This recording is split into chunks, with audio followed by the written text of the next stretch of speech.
everybody? Well, we finally have just about got all the kinks worked out of this little Honda Civic with the h22 in it that we put the turbo kit on. As y'all can see in there, everything's pretty tight fit.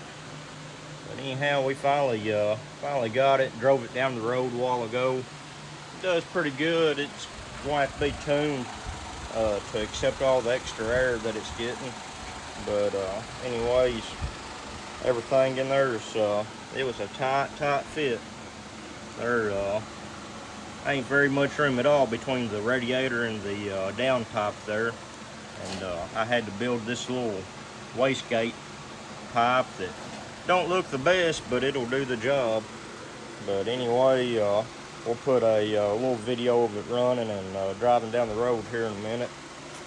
And anyways, we'll be back on live on our regular schedule, hopefully here before next couple of days, I hope. So anyway, y'all just come check out the live next time I'm on, and y'all have a good evening.